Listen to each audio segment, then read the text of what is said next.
Of course, Anna is fine, but apparently having trouble teaching her pupils. Huh? Siam is not so small. Oh, but look.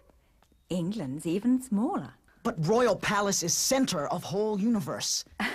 You know, the irony is that this misunderstanding of history from delusional people at the top who think they're always right can just as easily be translated into American film animation. I mean, really think about it. So let us begin with the history of Thailand culture. Thailand culture come from Big Dragon. Big Dragon decide who live and who die. And those left created Thailand. Alright, why don't we come back to Thailand history? Let's instead look at American history. American history. John Smith saved my full-grown Indian princess. They have romance and talk to singing tree. Alright, we'll come back to that too. What do you know about Russian history? Rasputin Yes? was an evil wizard with a talking bat who cast spells on another pretty princess. Pretty princesses make up most of world history. You know, let's take a break and I'll read to you from some English literature, like The Little Mermaid, who sacrifices her life and... She lives in the end. Okay.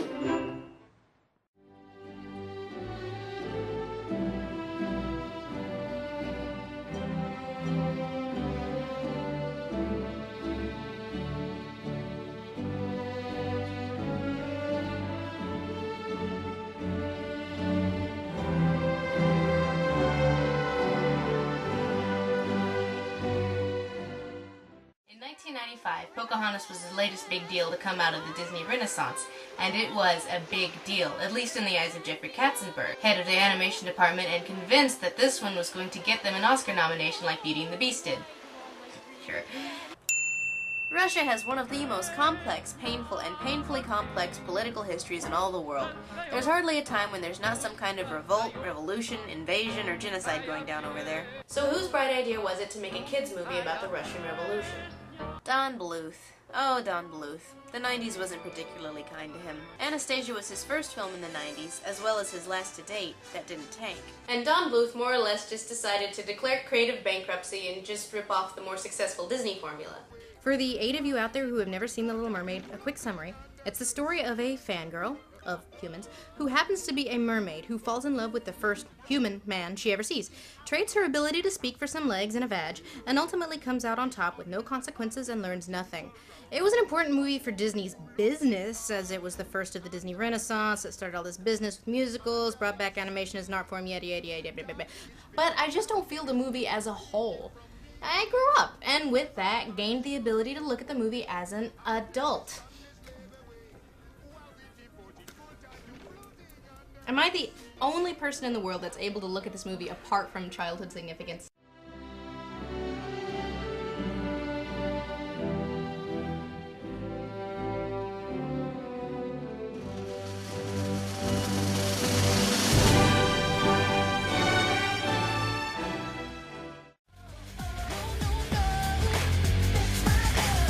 This film not only tops a lot of worst comic book films of all time lists, but it also tops a lot of worst films of all time period lists.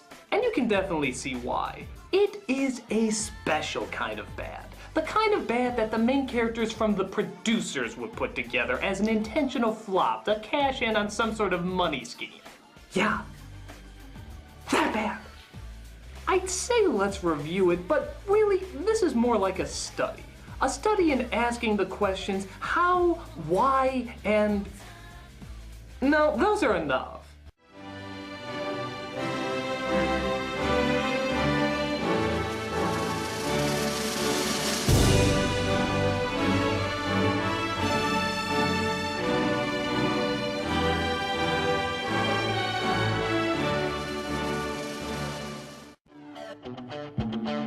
This was a tough one. Was this movie worse than Supergirl? It does have a beginning, middle, and an end. It does make sense within the idiotic context of its own idiotic universe. But you know what Supergirl doesn't do? Constantly assault you with how awful it is. It does not willfully try to destroy you. Catwoman is like a constant and repeated spray in the face with tonic water.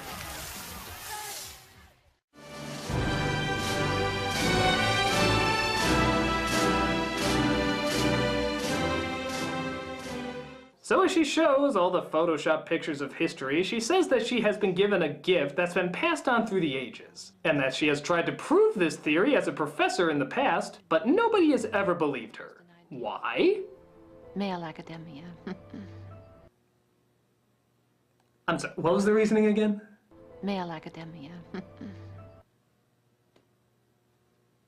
Okay, look, lady. I'm not gonna act like there isn't some double standard bullshit going on in the world. Women getting paid less than men, that's bullshit. Men sleeping around with women being called a player, but a woman sleeps around with men, she's called a slut, that's bullshit.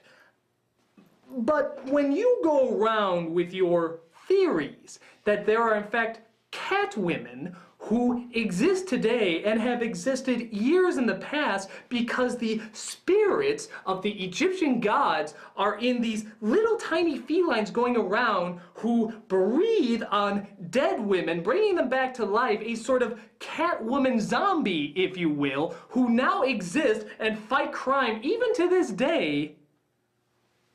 Why do you think nobody believed you again? Male academia. Wrong! It's because you're fucking crazy! Male academia. Suck my sexist, women-bashing, chauvinistic, stripper-watching, porn-loving, overly paid dick!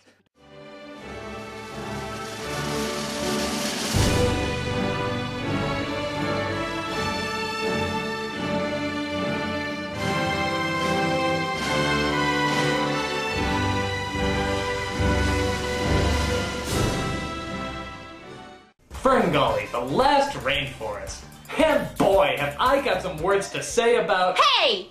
What? What was that? That was me, you plagiarist! Nostalgia chick? What the hell do you want? You can't make fun of Ferngully? I was gonna make fun of that. Hey, too bad, chick. I got dibs. You don't have the brain power to understand the level of bullshit this movie amounts to. Why? I put up with it from your end every couple of weeks. Say that again. Oh, you mean what I just said about you constantly spewing bullshit every time you speak? Certainly. That's me, the person right in front of you, put up, that's a direction, with it, that being your bullshit. From your end, not even gonna go there, every couple of weeks, that is a period of time. Is that slow enough for you? Well, why don't you come over here and say that face-to-face to me, big shot? I got a better idea. Why don't you come up here and make me say it to your face? Go ahead, try it. You don't have to.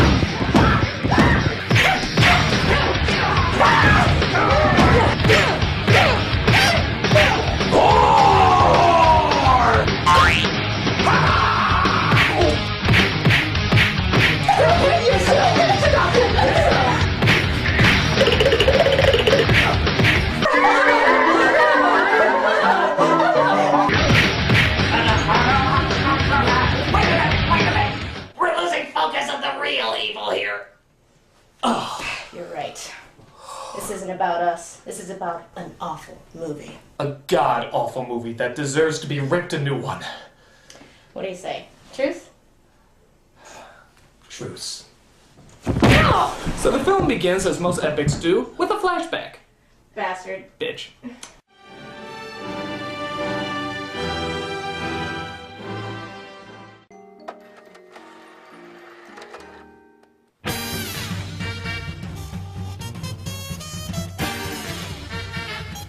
This isn't Dr. Seuss, it's not even close. It's evil corporate pandering with freaky imagery that's promoting everything that's wrong with humanity. This was next to Son of the Mask, wasn't it? Yeah. Who would think in any way this innocent little story would be connected to this big budget sellout?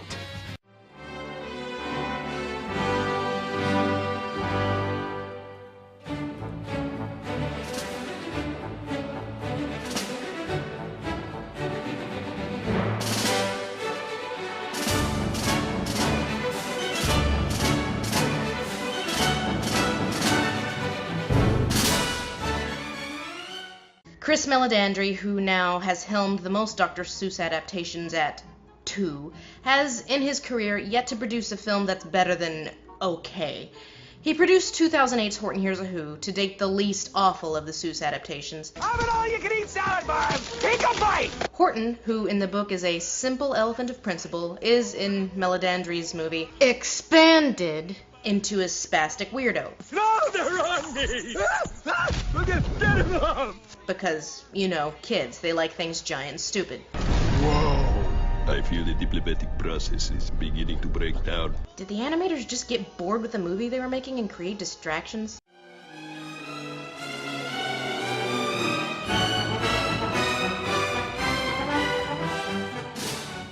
Guilty pleasures, everybody has a few. Guilty Number 1. you and me and even you. I'm sorry.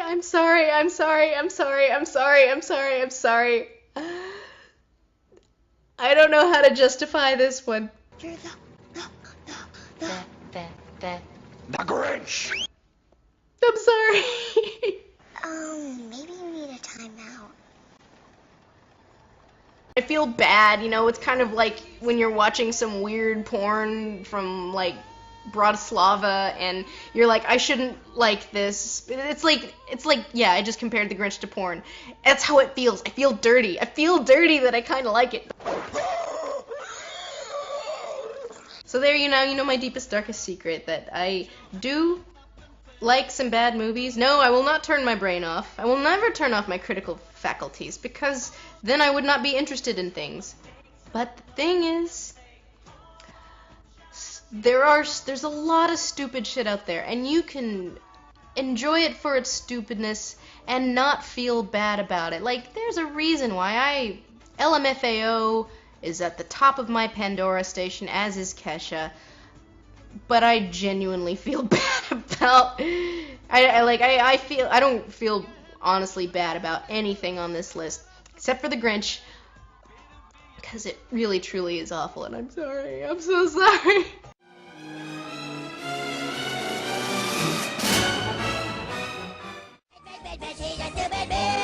Number 4. The Coon Trilogy. Yeah, even though the Coon made a few appearances before, you all know which episodes I'm talking about. The Cthulhu episodes. That's right, this is a 3-parter, with episodes Coon 2 Hindsight, Asterion Rises, and Coon vs. Coon and Friends. They're split into 3s, and for good reason. So much happens that it needs to be split into 3, but they still flow perfectly as one. The trilogy starts with Cartman as a superhero character called the Coon, being thrown out of his superhero group Coon and Friends because, well, he's Cartman and he's a pain in the ass. But as luck would have it, a BP drill goes AWOL again and accidentally unleashes Cthulhu. But don't worry, they apologize for it. We're sorry. We're sorry. Sorry.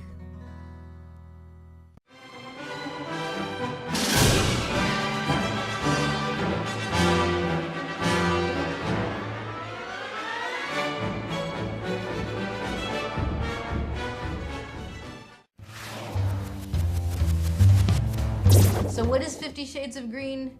We are crowdsourcing the next worst blockbuster paranormal romance novel, and you're gonna help. I mean, we could probably do it without you, but what would be the fun in that? Because if we've got to do this for the shits and giggles of it, we want to document it. We want to see what it takes to write the next Twilight. And it doesn't have to be Twilight with aliens.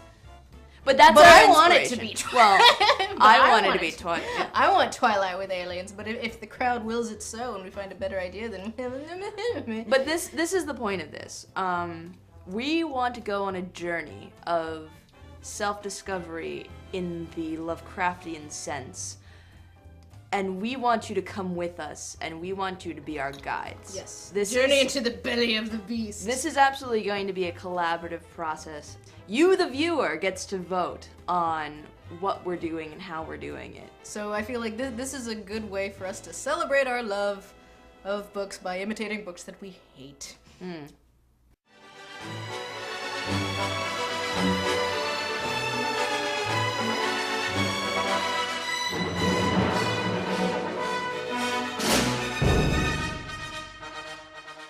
Once again, thanks to everyone who submitted their artwork for the book cover contest. It was a really hard choice, and we really appreciate your contributions. You guys were awesome. We have, however, made our decision, and we have for you now the reveal of what it will be, the book cover of Awoken by Sarah Ellenson. Yeah. Or hell, let's just plaster this on the digital. Dink, dink. So yeah, we ended up going with Ariel Johnson for a number of reasons. I feel like, in fairness, this cover is a little dated, but then again, so is Paranormal Romance for teenagers.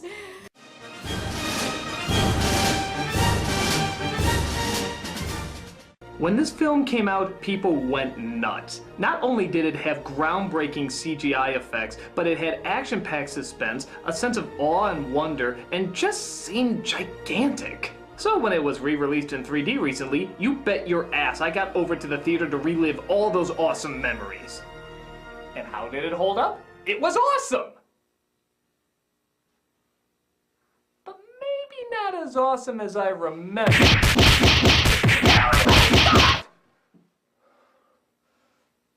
Look, I'm not saying it's a bad movie. Far from it. If anything, it's held up extraordinarily well.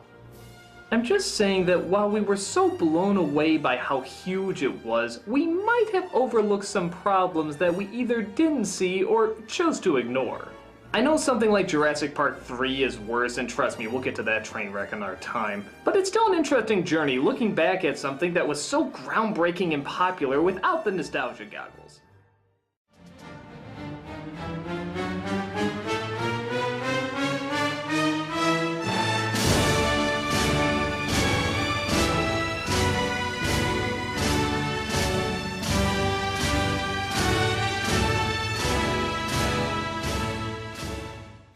Number 3, don't be a douchebag. For instance, if you're an employer in a potentially dangerous venture, make sure your employees are tended to and emotionally stable. Hammond didn't pay attention to his emotional needs.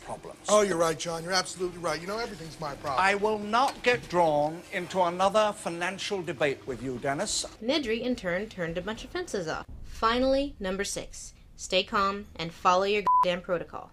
John, the kind of control you're attempting is, it's not possible. Listen, if there's one thing the history of evolution has taught us, it's that life will not be contained. Jurassic Park talks about how bad and scary science is a lot. Indoctrinate us, Jeff Goldblum. Gee, the lack of humility before nature that's being displayed here staggers me. I'm simply saying that life finds a way. No, Ian, it doesn't. I mean, sure, mold spores and cockroaches find a way, but a complex organism like a dinosaur? Where's the rationale in assuming that life would find a way when we can't even successfully breed captive giant pandas? And let's look at this thing. Does this look like it would survive 2 days in the wild? And I guarantee you, the genetic engineering that man has imposed on this thing is a lot more secure than that of a dinosaur frog splice. But for the sake of argument, let's say life does find a way. Something goes wrong and the dinosaurs rampage all over the island, putting the cute kids in danger, thereby proving the point, I guess. However, this line of argument ignores that there is an inherent danger in nearly every new enterprise humans engage in. Maybe it's because they were so excited that they didn't feel like they needed to put some contingency measures in place, but maybe it wasn't such a good idea to bring in guests and children when your park has so many problems in the first place and you employ greedy, untrustworthy fat guys. Yeah, but your scientists were so preoccupied with whether or not they could that they didn't stop to think if they should.